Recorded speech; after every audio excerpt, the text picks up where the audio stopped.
श्री स्वामी समर्थ सोबतीला माझे स्वामी या यूट्यूब चॅनलवरती सर्व भावी भक्तांचे हार्दिक स्वागत। स्वामींच्या अशा सुंदर कथांचा प्रवास आपण चालू केला आहे।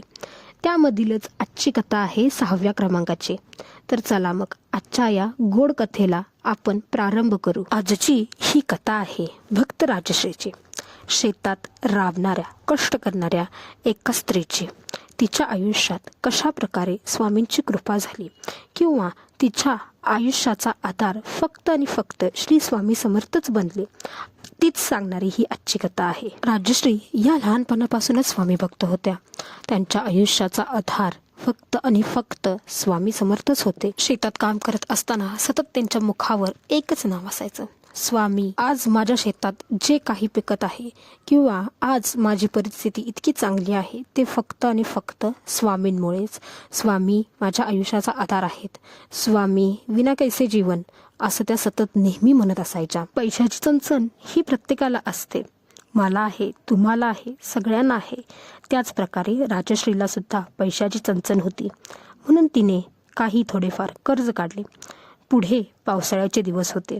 पावसाळ्यात त्यांच्या शेतामध्ये भात खूप चांगल्या प्रकारे पिकायचं, त्याच्यामुळे यंदा सुद्धा पाऊस पडल्यानंतर आपल्या शेतात भात खूप चांगल्या प्रकारे पिकतील अशी हमी राजश्री यांना होती। पावसाळ्याचे दिवस चालू झाले, पण पाऊस काही पडेना। सगळ्यांचेच डोळे आभाळाकडे होते, पण काय करणार, पाऊस पडत नव्हता। यावर्षी पावसाने शेतकऱ्याला जसा दगाच दिला होता।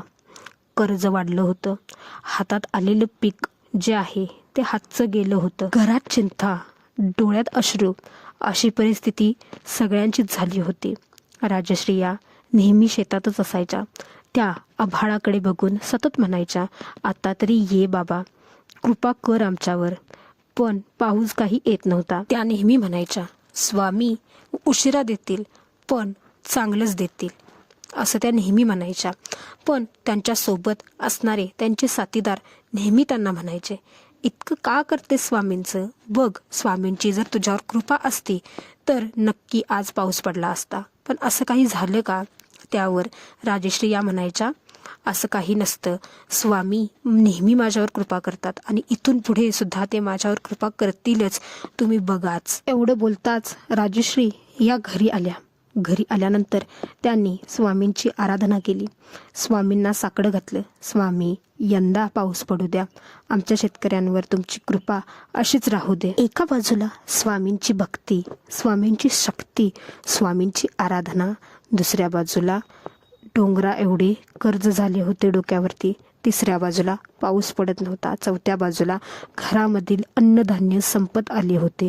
चहूबाजूनी संकटात सापडलेल्या राजश्रींना फक्त आणि फक्त आधार होता, तो म्हणजे स्वामींचा। सगळ्या गोष्टीचा विचार मनात घेऊन राजश्री एकदा शेताला जात होत्या।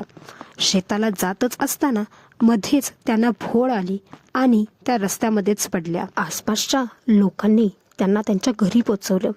घरी आल्यानंतर त्यांच्या मनात काही शांतता मिळत नव्हती। त्यांच्या मनात सतत हाच विचार असायचा, पुढे काय करायचं। याच विचारानं त्या आजारी पडल्या।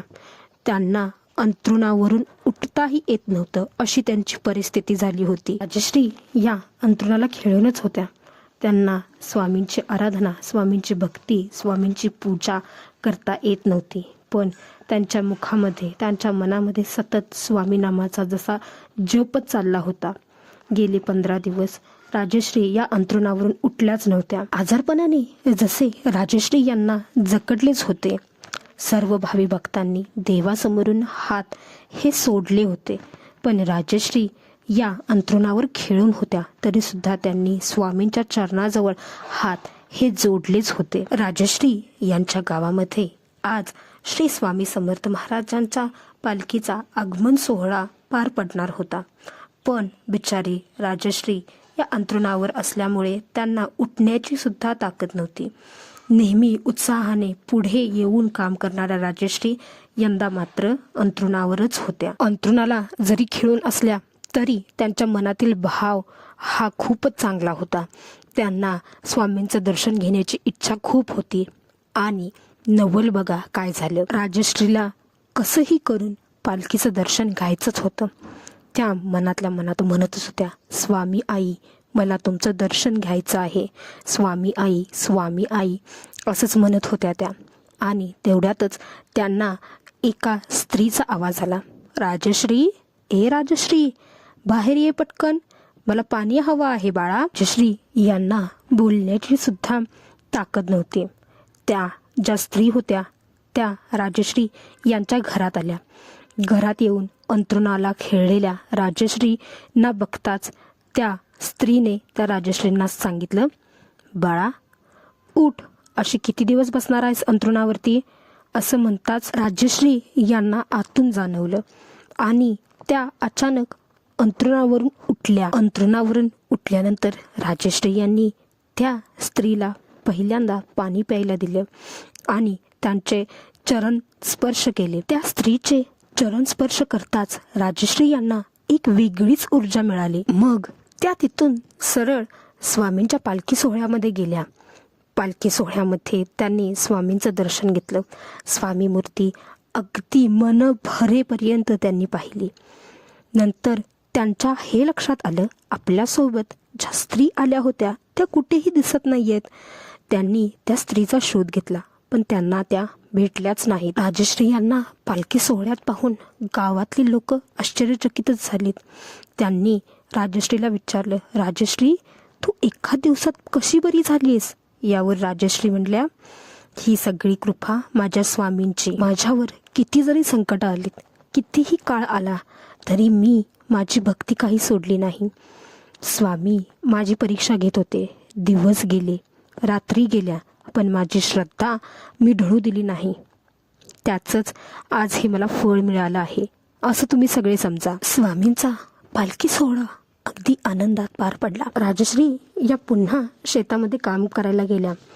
त्या दिवशी दिवसभर काम केलं त्यांनी आणि संध्याकाळच्या वेळेस आकाशात ढग दाटून येऊन भरपूर असा पाऊस पडला. राजश्री यांनी पुन्हा शेतात कष्ट करण्यास सुरुवात केली. त्यांच्या कष्टाला यश मिळालं. त्यांच्या शेतात पीक बहरलं. पुन्हा सरकारी मदत मिळाली. कर्जाचा डोंगर हलका झाला. घरात पुन्हा हसू आलं. घरातील सर्व दुःख नाहीसं असं झालं. घरात आनंद नांदू लागला.